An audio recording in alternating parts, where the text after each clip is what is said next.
ആണവപ്പോരിന് വേണ്ടി Iran bomb നിർമ്മിക്കാൻ ആവശ്യമായിട്ടുള്ള യുറേനിയം ഒളിച്ചു കടത്തിയെന്ന ഗുരുതരമായ ആരോപണം ഈ ഘട്ടത്തിൽ ഉയർന്നു വരികയാണ്. ഇറാനെ പൂർണ്ണമായും നിരായുധീകരിക്കാനുള്ള തന്ത്രമൊക്കെ തന്നെ അമേരിക്കയുടെയും ഇസ്രയേലിൻ്റെയും പക്കലുണ്ട് എന്നുള്ളത് മറ്റൊരു വസ്തുത കൂടിയാണ്. ഇത്രയും കാലം ഇറാൻ പോലും അറിയാതെ തങ്ങളുടെ താവളത്തിനുള്ളിൽ തങ്ങളുടെ ഏറ്റവും പരമപ്രധാനമായ മേഖലകളിലൊക്കെ തന്നെ ഒളിച്ചു താമസിച്ച വേണ്ട നീക്കങ്ങൾ ഏകോപിപ്പിച്ച മൊസാദിന് വലിയൊരു വാരിക്കുഴി തോണ്ടി ഒരു മരണക്കണി തന്നെയാണ് ഖമനേയി ഇതിലൂടെ ഒരുക്കിയിരിക്കുന്നതെന്നാണ് സൂചന ലഭ്യമാകുന്നത്. ഒന്നും രണ്ടുമല്ല, 10ഓളം ബോംബുകൾ നിർമ്മിക്കാൻ കഴിയുന്ന 400 കിലോഗ്രാമിലധികം വരുന്ന യുറേനിയമാണ് ഒറ്റയടിക്ക് കാണാതായിരിക്കുന്നത്. എവിടെ പോയിരിക്കുന്നു, എങ്ങോട്ടേക്ക് മാറ്റിയിരിക്കുന്നു എന്ന കാര്യത്തിൽ വ്യക്തതയും ലഭ്യമാകുന്നില്ല. നമുക്കറിയാം, ഇറാൻ്റെ 3 ആണവ കേന്ദ്രങ്ങളിലാണ് ഇസ്രയേലും അതുപോലെ തന്നെ അതിനു മുൻപായി അമേരിക്കയും ശക്തമായ ആക്രമണം നടത്തിയത്. ഇവിടങ്ങളിൽ നിന്നായി 400 കിലോഗ്രാമോളം യുറേനിയം കാണാനില്ല എന്നാണ് അമേരിക്കൻ ആരോപണം. 10ഓളം ആണവായുധങ്ങൾ വളരെ എളുപ്പത്തിൽ നിർമ്മിക്കാൻ കഴിയുന്ന അത്രയധികം അളവിലുള്ള യുറേനിയമാണ് ഇപ്പോൾ കാണാതായിരിക്കുന്നത്. American vice president JD Vance ഒരു മാധ്യമത്തിന് കൊടുത്ത അഭിമുഖത്തിലൂടെയാണ് ഇത്തരത്തിൽ ഗുരുതരമായൊരു ആരോപണം മുന്നോട്ട് വച്ചിരിക്കുന്നത്. 10ഓളം വരുന്ന ആണവായുധം നിർമ്മിക്കാൻ ഇനി ഭാവിയിലും ഇറാന് സാധിക്കുമെന്നുള്ള സൂചനയാണ് ഇക്കൂട്ടത്തിൽ നൽകുന്നത്.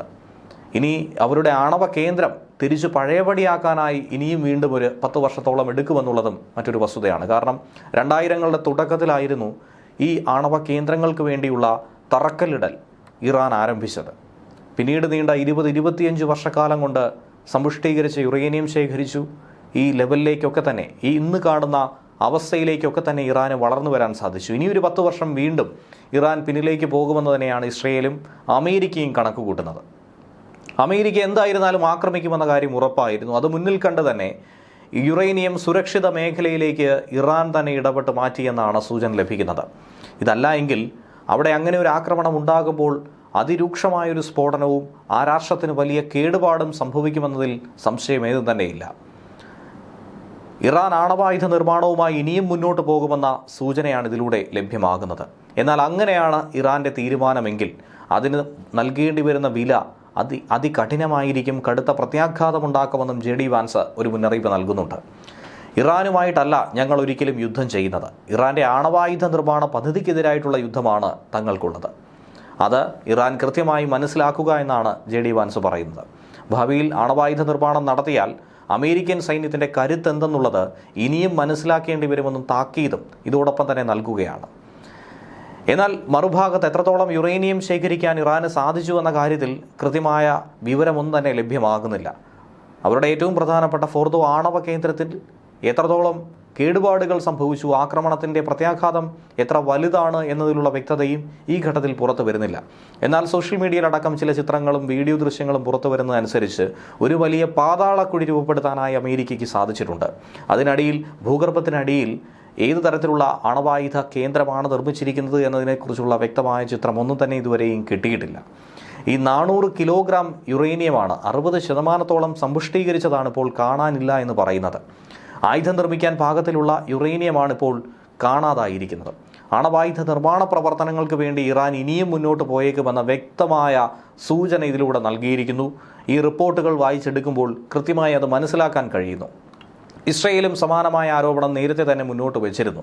യുറേനിയം കൂടാതെ തന്നെ ഇതിനു വേണ്ടിയിട്ടുള്ള സെൻട്രിഫ്യൂജുകൾ, മറ്റു ഉപകരണങ്ങൾ ഒക്കെ തന്നെ രഹസ്യ കേന്ദ്രത്തിലേക്ക് വളരെ മുന്നേ തന്നെ ഇറാൻ മാറ്റിയിരിക്കുന്നു. ഒരുപക്ഷെ ഇസ്രയേലുമായി ഒരു ഏറ്റുമുട്ടൽ ഉണ്ടാകുന്നതിന് മുൻപേ ഇതൊക്കെ സുരക്ഷിത ഇടത്തേക്ക് മാറ്റിക്കഴിഞ്ഞു എന്നാണ് ന്യൂയോർക്ക് ടൈംസ് അടക്കം റിപ്പോർട്ട് ചെയ്തിരിക്കുന്നത്. അണവായുധ കേന്ദ്രങ്ങളിൽ അമേരിക്ക ആക്രമിക്കുന്നതിന് മുൻപുള്ള സാറ്റലൈറ്റ് ചിത്രങ്ങളിൽ ഫോർദോ ആണവായുധ കേന്ദ്രത്തിനടുത്ത് ഏകദേശം 16ഓളം ട്രക്കുകളുടെ ഒരു നീണ്ട നിര കാണാൻ സാധിക്കുന്നു.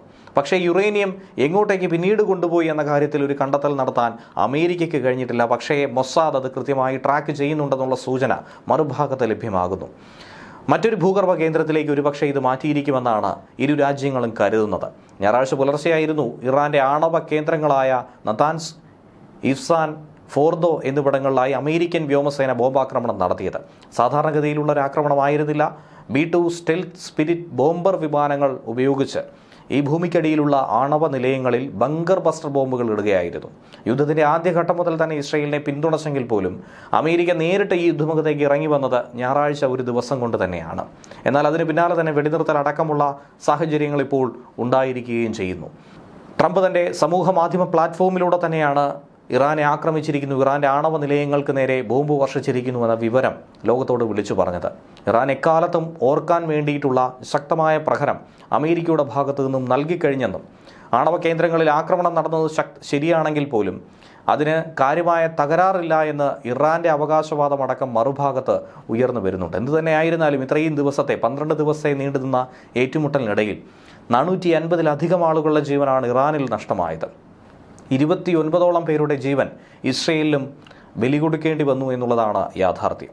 ഗൾഫ് രാജ്യം മുഴുവൻ ഇപ്പോൾ യുദ്ധഭീതിയിൽ അണിനിരന്നിരിക്കുകയാണ്. കാരണം ഇറാനും അമേരിക്കയും തമ്മിൽ പോരടിക്കുമ്പോൾ നേരിട്ട് അമേരിക്കയിലേക്ക് ഇറാന്റെ ആക്രമണം ഉണ്ടാകില്ല, മറിച്ച് ഈ ഗൾഫ് രാജ്യങ്ങളിലുള്ള അമേരിക്കൻ ബേസുകൾക്ക് നേരെ, സൈനിക ബേസുകൾക്ക് നേരെയുള്ള ആക്രമണം ഇറാൻ നടത്തുമ്പോൾ അത് ഈ ഗൾഫ് രാഷ്ട്രങ്ങളെ ആകെ മൊത്തം ബാധിക്കുകയാണ്.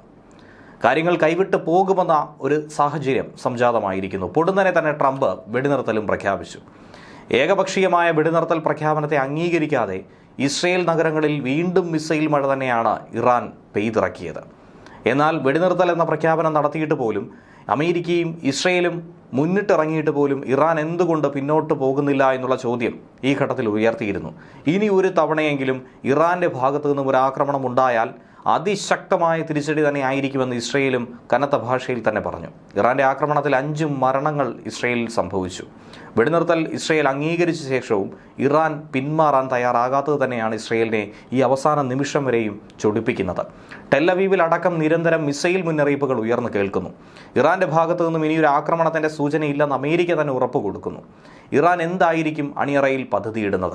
രഹസ്യമായി പല തന്ത്രങ്ങളും കുതന്ത്രങ്ങളും ഇറാന്റെ കൈവശം ഉണ്ടാകുമെന്നുള്ള സംശയം ഈ ഘട്ടത്തിൽ ഇസ്രയേൽ സംശയിക്കുന്നുണ്ട്. അമേരിക്കയ്ക്കെതിരെ തന്നെ ആയിരിക്കും ഇറാന്റെ ആദ്യ അടി. ഇസ്രയേൽ പ്രഖ്യാപിത ശത്രു തന്നെയാണ്. എന്നിരുന്നാലും അമേരിക്ക തങ്ങൾക്ക് നൽകിയ കനത്ത പ്രഹരം അതിനുള്ള മറുപടി നൽകിയില്ലെങ്കിൽ ഇറാനെ സംബന്ധിച്ച് അത് അവരുടെ പ്രതിച്ഛായയുടെ വിഷയം തന്നെയാണ്. ഖത്തർ എയർബേസിന് നേർക്ക് ആക്രമണം ഉണ്ടായതോടെ സമാധാനം നമ്മൾ സ്ഥാപിക്കാൻ പോകുന്നുവെന്നാണ് അമേരിക്കൻ പ്രസിഡന്റ് പറഞ്ഞത്. ഇസ്രയേൽ ഇറാൻ യുദ്ധത്തിലെ വെടിനിർത്തലിന് തുടക്കം കുറിച്ചതും അങ്ങനെ ട്രംപ് തന്നെയാണ്. അതിന് മറ്റൊരു കാരണം കൂടി പറയുന്നത്, പശ്ചിമേഷ്യയിൽ അനേകം അമേരിക്കൻ സൈനിക താവളങ്ങളുണ്ട്. അവയ്ക്ക് നേരെയുള്ള ആക്രമണം അമേരിക്കയെ സംബന്ധിച്ച് വലിയൊരു ക്ഷീണമായി മാറിയേക്കും. 40,000-ലധികം സൈനികർ ഈ മേഖലയിൽ നിലവിലുണ്ടെന്നാണ് കരുതുന്നത്. അതും Qatar, Bahrain, Iraq, Kuwait, UAE എന്നിവിടങ്ങളിലാണ് അമേരിക്കൻ സേന ഏറ്റവും പ്രധാനമായിട്ടുള്ളത്. ഈ മേഖലയിലെ തന്ത്രപ്രധാന സൈനിക താവളങ്ങളൊക്കെ, അമേരിക്കൻ താവളങ്ങളൊക്കെ തന്നെ ഇതുതന്നെയാണ്. ഇനി ഒരുപക്ഷെ ഈ താവളങ്ങളെ ലക്ഷ്യമിട്ടുകൊണ്ട് ഇറാന്റെ ഒരു ആക്രമണം ഉണ്ടായാൽ അതിനെ 100% തടുത്തു തോൽപ്പിക്കാനായി ഈ 40,000-ഓളം വരുന്ന പല മേഖലയിലായി വിന്യസിച്ചിരിക്കുന്ന സൈനികർക്കോ വ്യോമ പ്രതിരോധ സംവിധാനങ്ങൾക്കോ സാധിക്കുമോ എന്നുള്ള ഭയവും ഒരുപക്ഷെ ട്രംപിനെ അലട്ടിയിട്ടുണ്ടായിരിക്കാം. എന്തായിരുന്നാലും ഇറാനുമായി ഫോണിൽ സംസാരിച്ച് തന്നെയാണ് ഈ വിഷയങ്ങൾ പരിഹരിക്കാനുള്ള ശ്രമം കഴിഞ്ഞ ദിവസം ഇസ്രയേലിനെ ട്രംപിൻ്റെ ടീം അറിയിച്ചിട്ടുണ്ടായിരുന്നത്. അതനുസരിച്ചാണ് വെടിനിർത്തൽ ഏറെ നിർണായകമാകും എന്ന് അമേരിക്ക തന്നെ പറയുന്നത്.